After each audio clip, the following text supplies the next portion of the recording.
I was like, okay, I figured it out this time. Like, I know how I'm going to do it. I set a date and was ready to go. I don't fully understand why, but it kind of just, the process lifted just enough to the point where I was like, okay, maybe I don't need to do it now.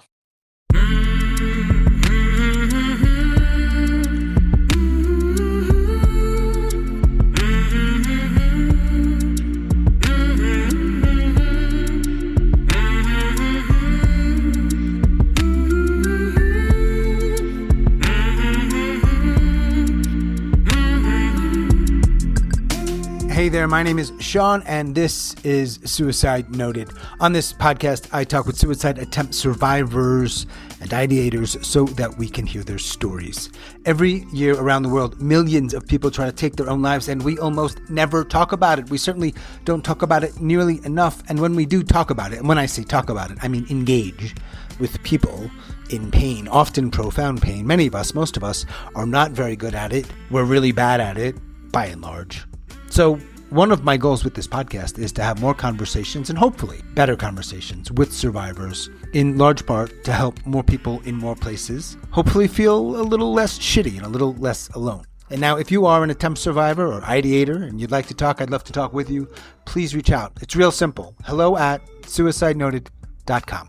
You can check the show notes, the podcast description, suicidenoted.com, to learn more about this podcast, whether it is volunteering, membership, tax-deductible donations, and something else I want to talk about for a few moments, and that is, it has been challenging for me to do this work as much or as often as I want to do it, and I've tried various things to monetize, which was not the original goal, but we live in the real world, and I'm doing what I can. Nonetheless, I've created a presentation called The Silence Paradox. I can't really talk about suicide, any spaces, any industry that pays speakers, who are sometimes also trainers, in suicide, or almost all suicide prevention, capital P. Sometimes that overlaps with suicide awareness. I've got no problem with that. It's just not really what I do. So my focus is more on how to create spaces for people to have honest conversations, which is aligned with what I do here on the podcast. And I am trying my best to put that presentation together and do all the things you must do with respect to marketing and websites and all of that good stuff. Now, this is not something I am offering for free, because most of the stuff I've done thus far with this podcast for almost 6 years is free. And I've been happy and glad and grateful to do it, and grateful that all of you have been a part of it, whether you're a guest, a listener, both. So if you know somebody or an organization that hires people to come in and give presentations, and it sounds like something that could be a fit, I'd really appreciate an introduction. I'm doing my best to reach out to people. Most of that is cold emails and cold outreach, and you know that's tough. But if you know somebody and you think it's a good idea and you think I might be able to help them out, let me know. Thank you for that. I really appreciate it. Finally, we're talking about suicide. My guests and I don't hold back. There's a reason for that. That's with intention. But please take that into account before you listen or as you listen. But I do hope you listen, because there is so much to learn. Today I am talking with W. W lives on the East Coast, and he is a suicide attempt survivor. W on the East Coast. Not a memoir title. Maybe. Could be better. Could be better. Thanks for meeting and talking and doing this. Appreciate it. Yeah, thanks for having me. I've been a long-time listener, and I felt it was maybe my turn to contribute my story. I mean, I think most long-time listeners don't contribute. Why you? Why now? I've probably been listening to you for about 3 years at this point, and definitely it's been during times in my life that have been more difficult, where I've kind of sought out the podcast. That's kind of how I came to be a listener in the first place. For me personally, I have definitely been up and down, and every time I kind of come back down again, kind of come back to the podcast, and it's been something that's kind of always been there for me. And then I think, I've always debated, is my story kind of worth telling? I don't necessarily consider myself a suicide attempt survivor. I don't know. I think depending on who you talk to, kind of my actions in the past could constitute suicide attempts. But, I think including chronic ideators, I felt like I, had an opportunity maybe to contribute at this point. You had said that it's more when you're down that you listen. Yeah. I imagine that's probably more the case. Like when things are going well, people aren't tuning in as much. I don't know. What do you think about the kind? I'm not looking for my ego to be stroked here, but what do you think it is about at least some of these conversations that when you're in more of a down spot, they do something? Well, you listen, so it's doing something for you. Yeah. And I think the interesting thing has been every single episode that I've listened to, regardless of how different that person's lived experience is compared to mine, there's always a degree of commonality where there's always like a common shared experience where it's really hard to connect with people on a day-to-day basis, even my spouse, my kids, my family members, because they don't have that same shared experience. So even though I'm not communicating with this person on your podcast directly, there's a sense of shared experience there of like, yeah, like this is real. What I'm experiencing is, other people are experiencing as well. Someone used the word parasocial relationships recently. I was like, is that what it is? It's sort of, it's a fancy term for it. oh, it's so fancy. I think it's pretty common that people also, whether they sort of quote unquote formally attempted or not, come close. Not so much they question that if it's an attempt or not, though I'm sure that's sometimes part of the inner monologue, but also is my story worth sharing, or maybe even more accurately, eligible, worthy? Yeah. What do you have to do for it to be worth other people hearing? Yeah, I mean, I definitely experienced that. And it's, at the end of the day, it was technically, two guys talking into the void of the internet. Like, technically anything is eligible to it's just a question of who wants to listen to it. And I think that maybe is why I kind of arrived at the conclusion that I did, that like, I do feel like I have an experience that maybe somebody else would benefit from hearing. So I felt I should contribute to it. And, if this never sees the light of day, if it's not good enough, like it's, I did my part. Oh, the only way it's not seeing the light of day is if you say you don't want it out there, because on my end, everything goes out. People do that. I'm telling you, they think they'll email. Like, I don't know what I need to say, which I understand because I don't make it abundantly clear. I don't know what I need to say to get on. I don't know if my story is worth it. I don't know if it's going to be good enough to get released through. I'm like, no. Don't work that way, man. So I'm going to guess you are in your early 30s? 37. You're just a dude. Yeah. Is that how you feel? Is that how you feel? That is 110% how I feel. Just a dude. And by the way, that might be inching closer to a possible memoir title, but let's not digress. Yeah. Tell me about being just a dude, man. I have 2 kids as well. So dude and father. It's, man, it's been an experience to say the least. How are your kids on the younger side? Yeah. I got 2 young kids.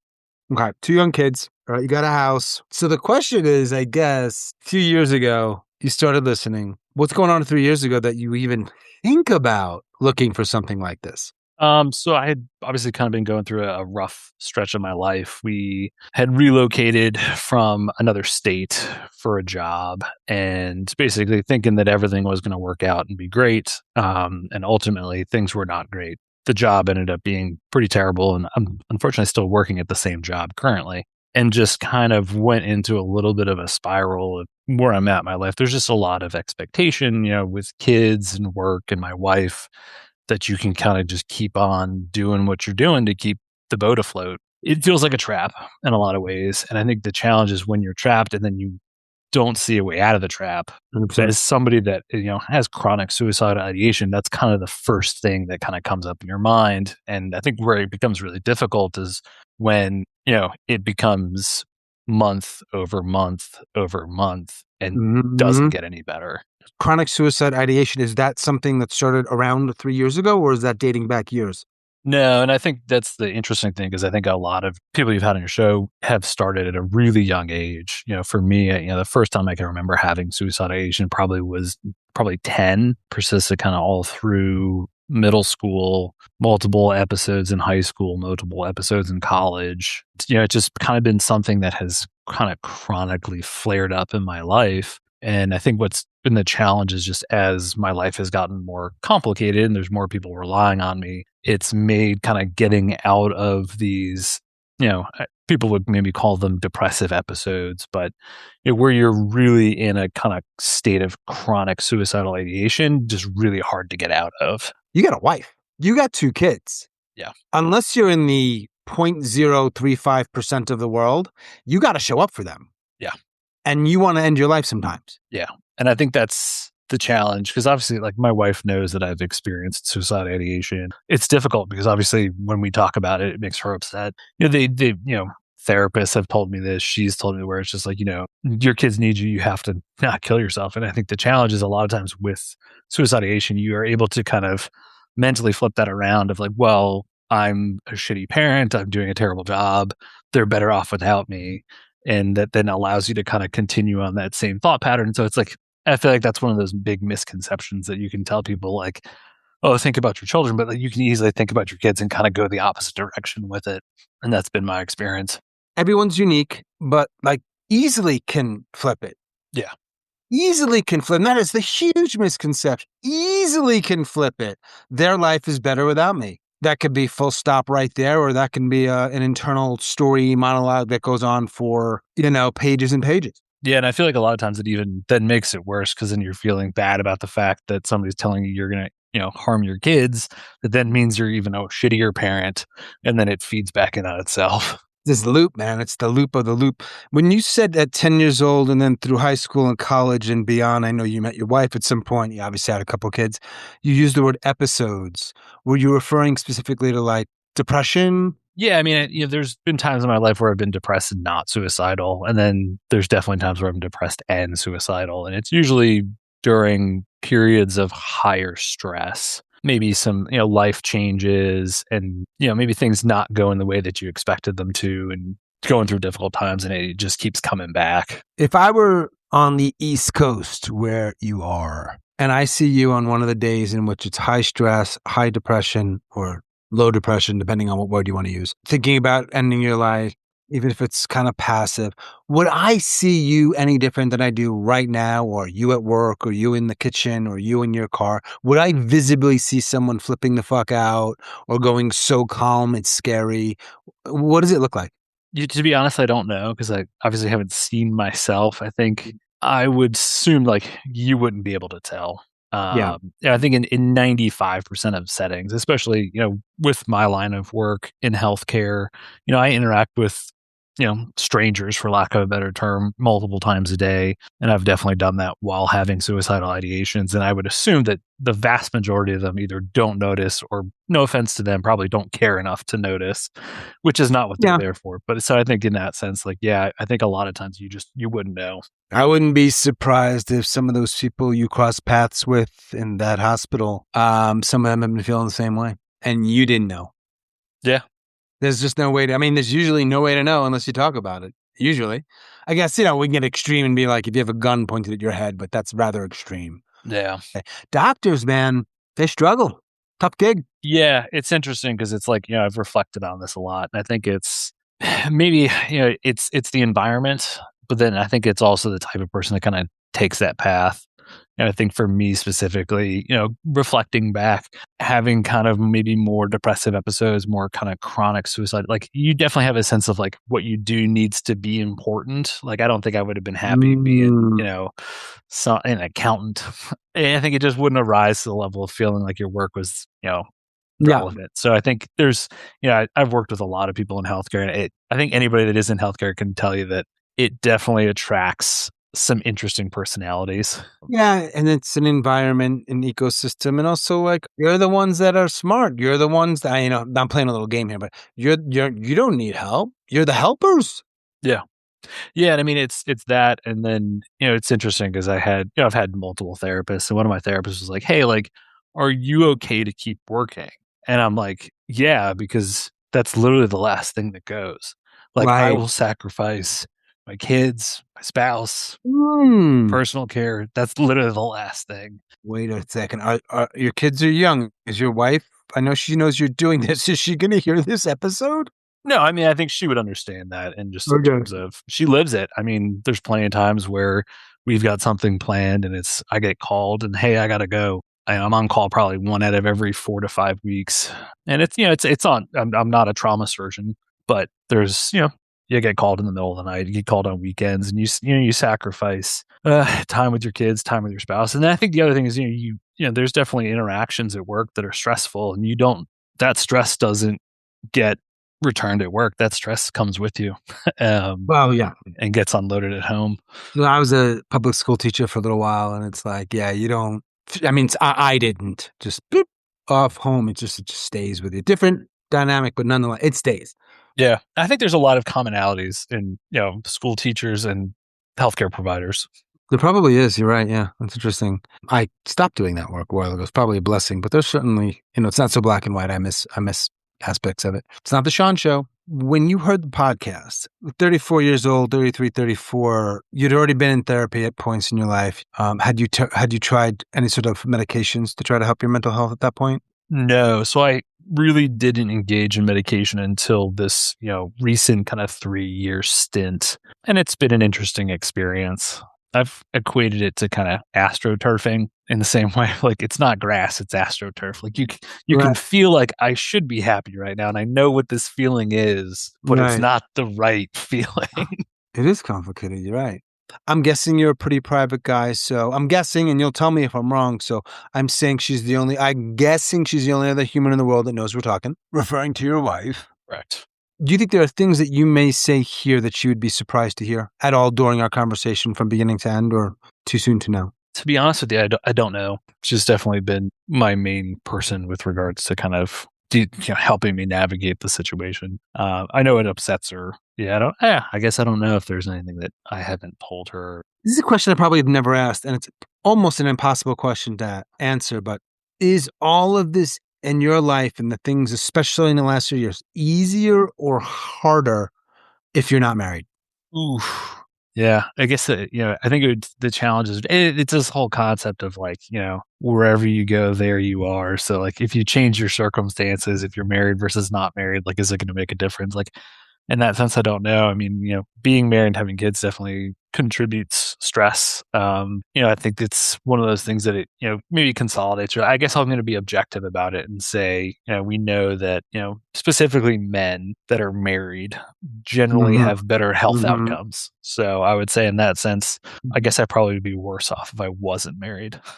So we can only speculate, right? I don't know where I read this, so who knows the source, but the kids things changes stuff. And I've heard by and large, it actually skewed towards the opposite of that. Children actually make, I don't know if it's people less happy. I'm using very, very broad words here, or marriage is more difficult, or there's something about kids and there's no, there's a no duh comment, but like, shit's hard. It's interesting that because, like, I think from a spouse standpoint, you don't necessarily sacrifice as much of your own health for your spouse. I think having a spouse probably is helpful in terms of like, hey, especially for men, like, hey, dum go to the doctor. Like, part of the reason I went to therapy 3 years ago was because my wife was like, you need to go. Kids, on the other hand, I feel like we're maybe more prone to sacrificing for our kids. And in that sense, like, yeah, we'll sacrifice our own health. We'll sacrifice a lot so that our kids can have things. So in that sense, yeah, I could see how having kids maybe isn't the best for your individual health. But I mean, I think that's just an animalistic thing of like, you want to take care of your kids and provide for them. Did either of your children have any clue of dad's struggles? I would say probably yes. My older one, because he saw me 3 years ago when I wasn't depressed. There's probably a sense of, hey, dad's not okay at times. So do you worry? You're still a pretty young dude. Like, is this forever? Does this ever go away? Do I accept living this way forever? Or then obviously we talk about the S word, which is why we're here. Yeah, and I think it's, I've been in situations in my life where it's obviously a pretty goal-oriented person of like, hey, maybe if I just set some other goal for myself, that will make things better. And it was, hey, maybe if I pay my student loans off, it'll just take stress off and everything will get better. And, I did that and it was a sense of accomplishment, but, my life didn't get better when that happened. It just kind of moved the goalpost to something else. And I think on some level, I'm not a mental health professional. To me, the fact that I've been dealing with this for so long, there probably is a component of just it's like treating it like a chronic illness. Where it doesn't necessarily go away, but you can manage it. But then it becomes a question of how do you manage it effectively? And I've taken steps in my own life to try and protect myself. So like things like realize I can't own a gun, and I don't own a gun for that reason. If I did, it probably would end poorly. Not keeping additional medication in the house, trying to take steps to kind of protect myself, but then it becomes challenging because it's, those big picture things, will kind of protect you, but they don't keep you from kind of going into these major depressive episodes. The major depressive episodes come from just chronic stress. And, those are the things that I just keep going back to the well on and just keep doing things because, on some level I have to, and on some level, it's my job. You're living life. Like, what are you going to do? I mean, unless, and I say this seriously, like, unless you're, fetal position all day, you're getting up, you're doing something, you're living your life. I mean, I know in your case, sounds like you're a very high level functioning ideator, dad and husband and a health professional, among other things, I'm sure. Which, man, do you ever feel like just being like, not necessarily dying, just being like, I quit?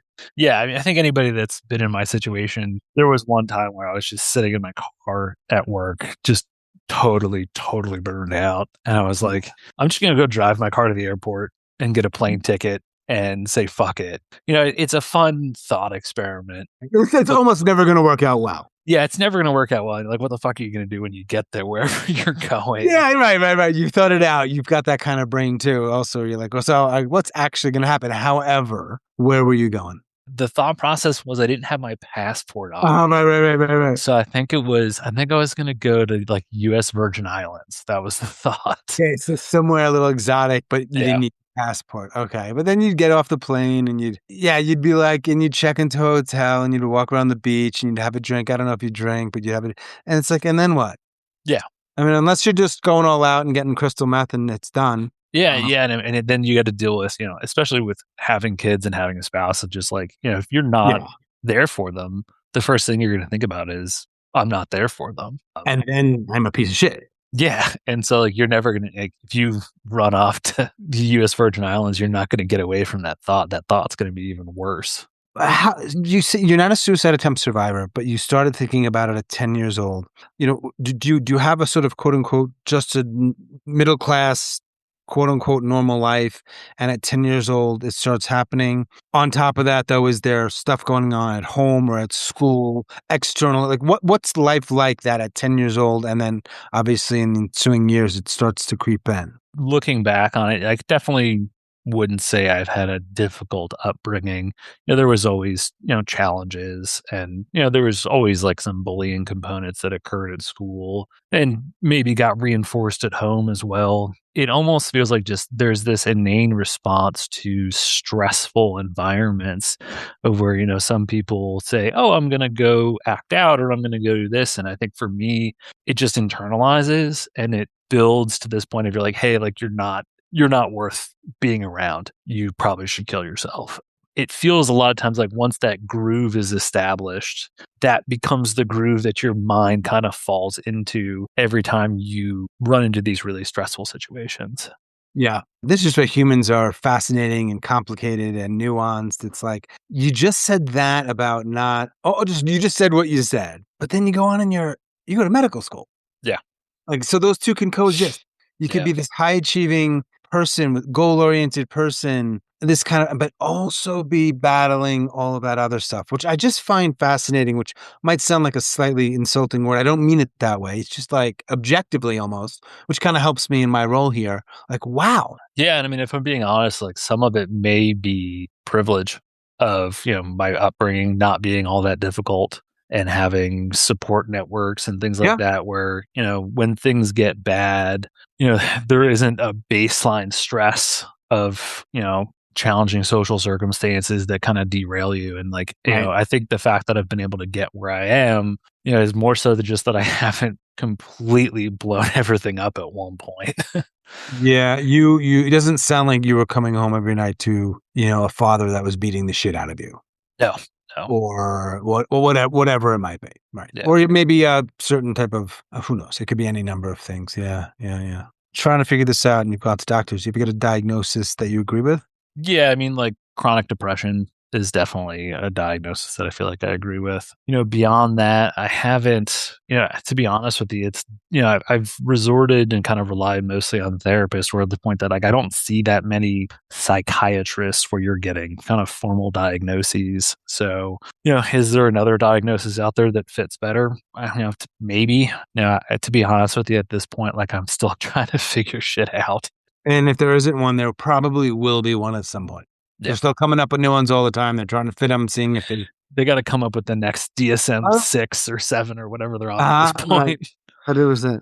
So in from 10 on, when you were having these episodes, and then especially 3 years ago when it sounded like to a different level, how close did you come to trying? Definitely to the point where I've had the plan in place. I've said goodbye to the dog because nobody else was home and left. All right, so that's close. Yeah. Now, how many times has that happened? That kind of thing? 6 or 7, probably. And is that all in the last 3 years? No, that's been over the course of since I was probably, I'm trying to think, probably age 16. So for over 20 years. And I know it probably isn't once every few years perfectly, but from time to time, you get to the point where you're saying goodbye to things, plan. And I'm going to ask, and again, remember, we can cut things if you want them out. Give me an idea of some of the plans that you had in mind. There was definitely like a pills episode at one point that was in high school where I left and had the pills with me and ended up not taking them. It's interesting because as I've kind of progressed in my life and experiences that I've had, so I initially, prior to kind of going into more formal healthcare, was in EMS. So you see a lot of stuff. And the more, I interact with suicide attempt survivors all the time in that job and working in the hospital. And you see people that, different means of suicide and kind of how it unfortunately has negatively impacted them after the fact when they survive, to the point that when I'm suicidal, I'm like, well, that's not going to work because I saw that. That's not going to work because I saw that. Like, the thought of like, oh, you just need to take the right medication. I had a patient at one time that had overdosed on blood pressure medication. And what had happened was it basically dropped her blood pressure to the point that she couldn't perfuse her hands or feet. And additionally, the medications that they gave her in the ICU to keep her alive, basically her hands and feet turned gangrenous. So she survived her suicide attempt, but lost the use of her hands and her feet. I had another guy that had attempted to hang himself and had some type of crazy response that I don't even really fully understand to this day, but basically ended up with like bowel ischemia from the asphyxiation and was in the hospital with just intractable pain afterward. Another guy that basically had tried to shoot himself in the face, but had kind of gone from the side and ended up blowing both of his eyes out. It's just like you see after the fact. And so for me, it's like, it's a weird dichotomy of like, hey, you're so far gone at the point that you're ready to end your life, but you're also like, I need to be strategic with this because I don't want to have to experience what I've seen these other people experience. A major contributing factor to, at some point in 2023, I started asking a question called the pink and purple pill question for this exact reason. I also am wondering, as an EMS, because you're not there for days, you're there for hours, do you also, and did it affect you when you see friends or family who see them in the condition they're in? It's interesting because I think in those instances, you're so focused on the patient. Granted, I wasn't in EMS all that long, so I didn't see a lot of it. But I there are definitely had a few instances, and I think unfortunately, it's you think about, you meet that person, you're like, holy shit, like I know exactly what you're going through, but like we can't really have that conversation right now because like there's a bigger emergency here. We got to get you to the hospital, and then you never see him again. The one that I can think of specifically, there was one, like the only time I had an extended interaction was a young girl that had basically, her roommates had called because she was like aggressively, I think aggressive is not the right word, but like extensively cutting herself. And it's something that I had experience with when I was younger, and just kind of sitting with her there and kind of talking through her experience and trying to basically convince her to come with us to go to the hospital. And I think at the end of the day, she was going to go, whether she wanted to or not. But, in that moment, knowing what she was experiencing, like, hey, like we need to get you to the hospital in the most like humane way possible without being like, oh, we're going to get the cops in here to drag you out. So it took like 30 minutes to get her to agree to go, but we got her to go. And then I never saw her again. And you don't see her anymore. When was the last close call you had? I know the first one was in high school. 2 weeks ago. Okay. So when did you reach out to me? After I kind of made it through that episode. And tell me about that one. Again, kind of going through the same problems of just shit not going well, job situation. I had been chasing another job that looked like it wasn't going to pan out. Yeah, you get into this kind of thought cycle of like, your job's not going to pan out. You're stuck in this situation. Your kids are better off without you. There's probably like some type of biological response as well, where it just kind of feeds back in on itself and you just become super depressed. I was like, okay, I figured it out this time. Like, I know how I'm going to do it. I set a date and was ready to go. I don't fully understand why, but it kind of just, the process lifted just enough to the point where I was like, okay, maybe I don't need to do it now. Yeah, I was going to ask you for them, for the others as well. Like, what stops you? I've always heard that like a lot of people say that like depression and suicide is very myopic. You kind of see what's in front of you and kind of what your immediate experience is. I feel like maybe I rapid cycle off my emotions a little bit more than some people do, where I'll be super horribly depressed. And then, it may only take 2 to 3 days where like things will get a little bit better. And then it's like, you find something else that you can kind of rely on. And it kind of gets you through that. Or it's interesting. It's challenging because on one hand, like, I made it through that episode, but like, I don't know when the next episode is going to happen and how am I going to make it through that one? And that's kind of where you start to have those thoughts of like, don't own a gun, don't have medication in your house. It feels like walking around with a loaded handgun on you at all times. And it's just a question of, how many bullets are in the chamber. Sometimes the gun's empty. Sometimes the gun has all 6 bullets in it. And you're just, it's just a matter of time. It's tough. I think at the end of the day, like, even with therapy and medications, like I don't fucking understand what's going on. You're the kind of guy who knows exactly how life insurance works and suicide clauses and all that shit. Yeah, unfortunately. They make it tough. Yeah. Yeah. I guess I don't know how far in the weeds we want to get on that one. I don't usually bring it up. I don't know that much. I just know that, as far as I know, if you end your life by suicide, what is it? Is it something connected to 2 years? I think is a standard thing. I'm not sure. Yeah, and I have mixed feelings about it, but yeah, that's what I've seen is that it's 2 years. So like, on one hand, I have a decent life insurance policy that I purchased when my kids were young, and then 2 years was up. While I was in that 2-year window, it was always like, well, if you die, your kids aren't going to get your life insurance money. And obviously we didn't have, we had a lot more debt back then. But as I've gotten older, like I've made it out of that 2-year window, and we have a little bit more money saved up that like, maybe on some level financially, like I don't need to be here. So it maybe just removes a little bit of a barrier. Yeah, that's a real thing too, finances. And I have not spoken to many people, but just that are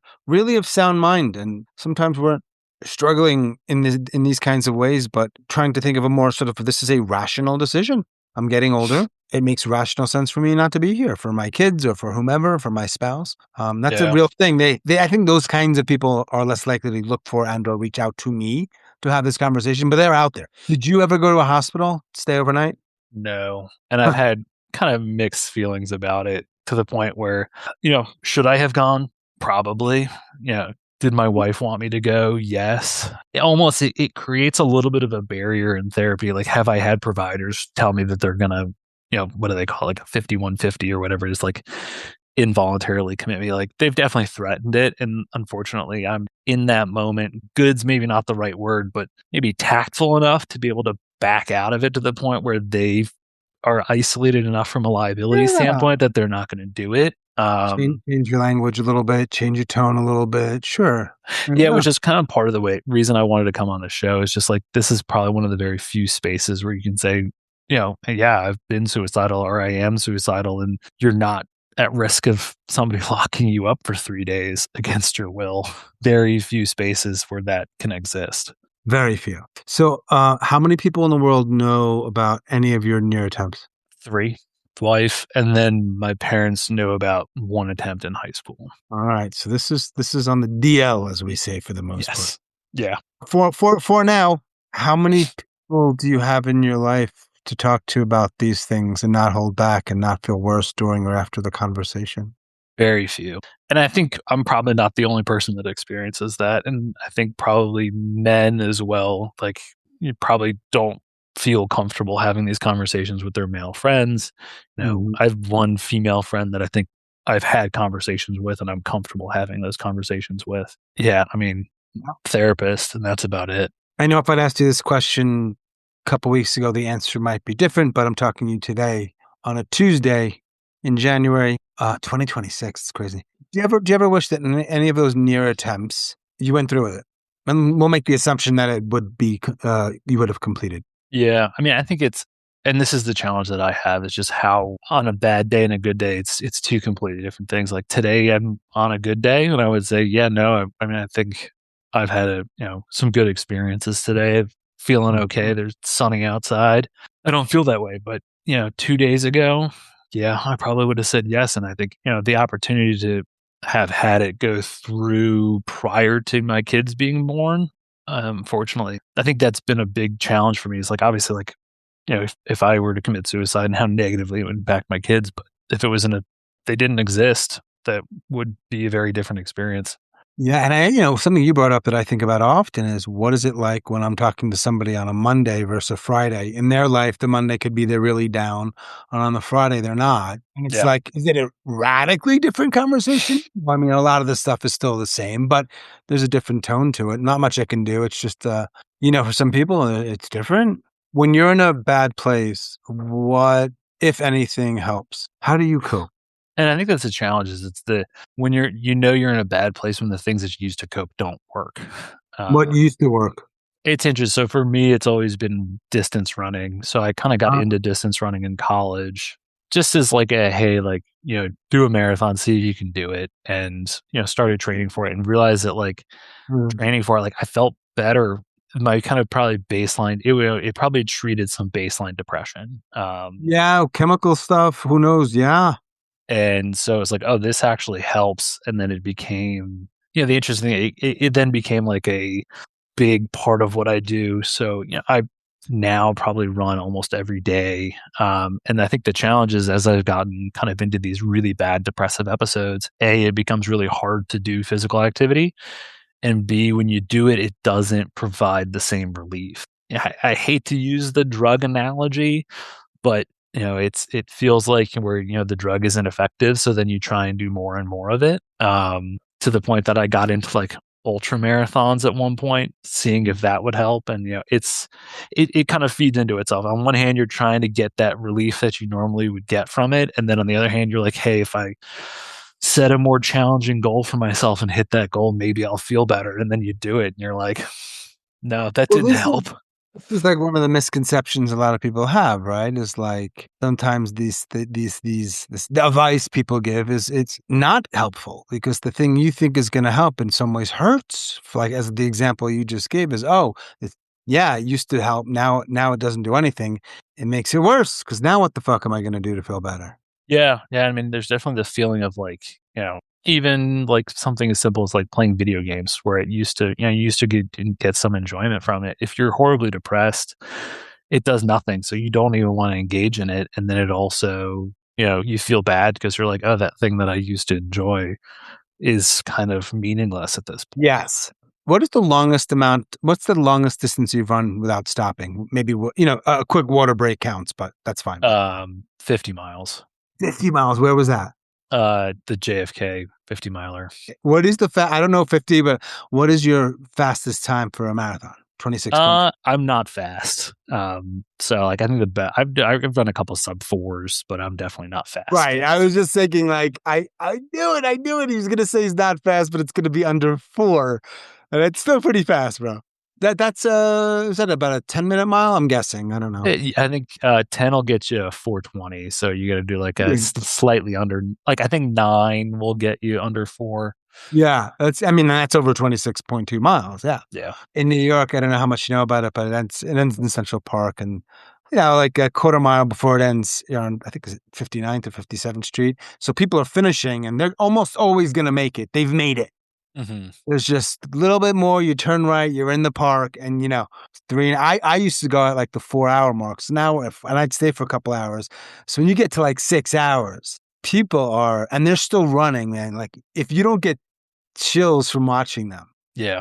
they are slow and they're in pain, limping, and they're just like not stopping, And I'm like, God damn, good for you, good for you. Like, fucking get your ass across that finish line, man. Yeah, I mean, there's plenty of people that say like the back of the pack at a marathon is always the most impressive because, like, if you run it in sub 3, like you're only out there for 3 hours. Yeah. But if you do it in 6, 7, like you're out there for a long effing time, struggling, feeling pain. Yeah, that's bucket list thing for a lot of people, though. Of those things that have not come up as we've talked, are there any significant myths or misconceptions around depression or suicide or whatever else that you want to call bullshit on? Yeah, I mean, the ones we talked about, like, unfortunately, you can't reason people out of being suicidal. You can't be like, oh, you're right. Like, my kids are a reason that I need to say, I'm like, they are, but like, you tell somebody that's actively suicidal that it's, they're going to be able to kind of mentally judo their way out of that to the point where it just gets turned right back. And that may be just a characteristic of, the problem, that your brain is able to just kind of refocus things into this lens of, you shouldn't be alive. And it doesn't matter what you put in front of it, it's going to refocus it to that point. I think it looks different for different people. Not everybody that's depressed is, having major depressive episodes that they can't go to work. There are plenty of people that are out there kind of doing it that are actively suicidal. Do you feel like you're more active or passive right now? I mean, more passive at this point. You started thinking about this stuff at age 10, and I don't know the specific time in your life I want to ask this question, but in your late 30s, you're going to have near attempted several times. You're going to be talking about Kind of Stranger on technology that doesn't exist yet, by the way, about your life and about some of the super personal stuff. And what do you think you would have said? I think the thing I would say is like, you're going to go through bad stretches, but you're going to go through good stretches as well. And I think maybe something that I've really struggled with is just acknowledging the fact that like everything doesn't have to be okay all the time. And it's okay to be not okay. And you just have to embrace that. And it's just kind of part of life. And I feel like that's maybe something that I've been missing, is just my ability to kind of accept that realization and live that realization on a daily basis. It's a tough one, though. Yeah. This is an Oprah type of question. This is going to come as a huge surprise, but I don't remind a lot of people of Oprah. You're 37, so you got less than 3 years, you hit the 40 mark. Is there anything in your life you're thinking about at 40 that you want to be different? I mean, let's start with, do you want to be alive? And then we can really answer the question. Today, yeah, I would say I want to be alive at 40. Things I would want to accomplish by 40. Yeah, I think on this kind of depression, suicidal ideation journey that I'm on, I think I would like to come to terms with the fact, I would like to figure this out. I guess maybe that's an unrealistic expectation. Is this, or maybe at least come to peace with the fact, like, if this is kind of who I am as a person, is this who I am as a person, and how do I navigate through life as this person, to the point that I can maybe do a better job for the people around me and, be a better parent and a better spouse by doing so. Yeah. Mental judo. Memoir title. You got options. We got so many choices. We have so many choices. Just the dude isn't going to work. I like the word groove that you used. I want to work that in there if possible, because you're a runner, but that's so cliche. Yeah. Getting to the finish line or running the race. It's like, we can't be that cliche. At least if my name's attached to it in any way. I will not sign up. Understandable. Any ideas? I've got nothing. Is that the memoir title? Shit, that's not the memoir title. We're getting very meta now. I've got nothing. Is that the memoir title? That might be it. Yeah, I mean, because at the end of the day, like, yeah, I don't fully understand what's going on all the time, so I've got nothing. Well, of course, people in your life, if you said that, what they would say, right? Yeah, you've got so much. You've got. Oh, yeah. They list it out for you. And they're not wrong. It's just not really the point. Yeah. Well, I don't know. Maybe it is, but it doesn't matter. From their standpoint, I think that's the point. But from my standpoint, like, it doesn't help. I'm going to pick 2 points in time. One right now, and one I'm just going to keep going back to 2 weeks ago because it's recent and it's different. And it's the pink and purple pill question. I give you a pill. If you swallow it, go to sleep, no pain, you don't wake up, and nobody knows it's a suicide. So right now, I was thinking about it, and I guess the question that I had for you is there only one of them? if there's only one, and if I don't take it, you have to keep it. Well, in a fictional world or a parallel universe, I have an infinite number. Okay, so there's an infinite. I think today would not take it. So let's okay, go ahead. Tell me why, and then I have a follow-up question to that. In the sense of like, it's the same thing as not owning a gun and not having medication in the house, of acknowledging that like today I feel okay. I need to take steps to protect myself. Now, the reason some people say save it is because you don't have, at least in the current version of this question, the option to call me in a year and say, I want the pill. You have to save it, which brings with it some risk. Because if I asked you 2 weeks ago, maybe we wouldn't be having this conversation. Yeah, 2 weeks ago, I would have taken it and then taken it and been done. Right. So I might change the question one day to like, yeah, you can call me anytime for it, but that feels weird. And I'm a pharmacy and that's Jack Kevorkian. I didn't know. So whether I have an infinite number or not, essentially it comes down to you either take the pill, meaning you ingest it, you put it somewhere presumably safe, or you just say, crush it up and throw it somewhere so it's gone. Mm-hmm. Right. I mean, this is like the only real 3 reasonable things I think I can imagine people doing with it. That maintains the integrity of the question, Yeah. Yeah, it's been, since I started listening to your podcast, it's actually that question of the pink and purple pill has actually been a really good thought experiment for me to judge kind of where I am mentally, where, if I'm taking it today hard, like I know that like I'm in a bad spot. But then there's been other instances where I feel okay, but then I think about it. I'm like, if I had the pink and purple pill today, would I be taking it? And then I'm like, yeah, I think I might be taking it. Like, hey, maybe you're actually not as okay as you think you are at that point in time, and maybe you're a little bit more depressed, or that kind of chronic suicidal ideation's maybe a little bit closer to the surface than you feel like it is at that point in time. Yeah, and it's in a way. Guns and pills are obviously very different, but it's different to imagine having a gun versus having a loaded gun to your head. Thinking about taking the pill and then the pill being in your hand and then on your tongue, that's different. And then swallowing it, and it's just a thought experiment, right? And I've also played with the idea, I don't know why I'm kind of obsessed with this question, is like, can people swallow it, but they have a time limit where they can throw it up? Right now, in my weird version, you don't get to throw it up. Like if you swallow, it's done. It just reveals different things, really, ultimately, right? Yeah. I believe so. So here's a question for you: whether from the lens of a health practitioner or not, you will take an oath to do no harm. Do no harm. I believe that's still in the books. You still you say those words out loud. You sign something. Okay. Yeah. In me offering that pill, am I doing no harm? It's not my role in the world because I'm not a doctor. But is that doing harm, not doing harm, somewhere in between, unanswerable? I think the cop-out answer would be it depends. Yeah, that's where good conversation begins. I like it. Yeah. I think it depends on circumstances. There's definitely people that are terminal that, offering them the pink and purple pill would be the opposite of doing harm. You're probably doing some degree of good at that point. But then there are some other people that, you could say that they would have gotten better, or that they would have been in a better situation, and, providing it could be seen as doing harm. So I think it, in that sense, it really does depend on the circumstances. We'll never know. Yeah. Your life in a year might be unrecognizably amazing. It's possible.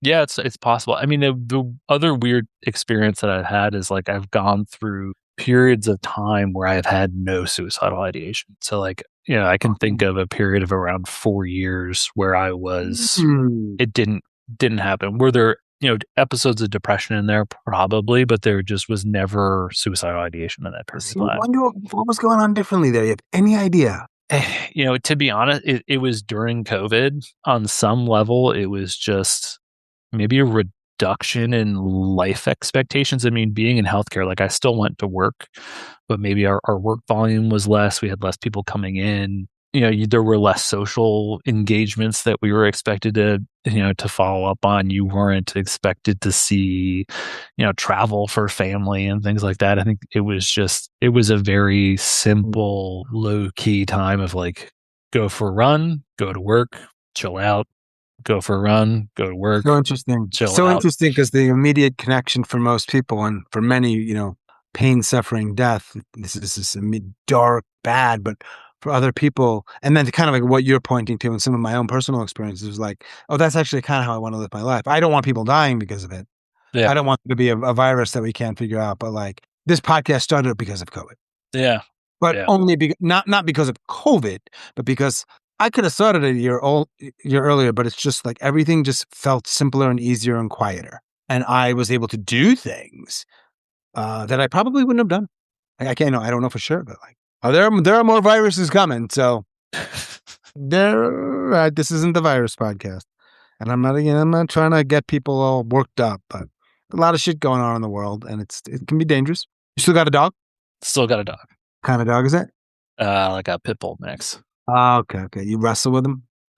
He's younger. Yeah, he's a little spicier than our last one. What else do you want to talk about, man? I mean, in terms of questions I've asked them, I think I'm great on my end, but I always want to offer whatever else you might want to add. I mean, I think I would just want, again, thank you for doing the work that you're doing. This is always, podcast has definitely helped me through a difficult stretch of my life. And I think I'll probably, unfortunately, be back in difficult stretches. And I hope the podcast is still around when I'm back in those difficult stretches because it's helped. I hope it's around too. It should be. And unless you've listened to every episode, there's always old stuff. Yeah, I mean, I think I'll probably get to a point where I have listened to almost everything. What is the rest of your day like? Going for another run, probably. A short 15-miler? Not today. We'll do 4 to 5 today, I think. And then I got to go pick up my kids. Be a dad. Just a dude. Just a dude. Just a dude. I like that one too. Wait. I got nothing. Just a dude. But two of them are working together. We got title, subtitle. And I don't want it to sound so like bland or vanilla. We'll add a little spice in there too, but it's just a working title. All right, my man. It was good talking to you. Hope the rest of your day is decent and I appreciate you. Okay. All right. Thanks. It's good talking to you. Take care. Bye.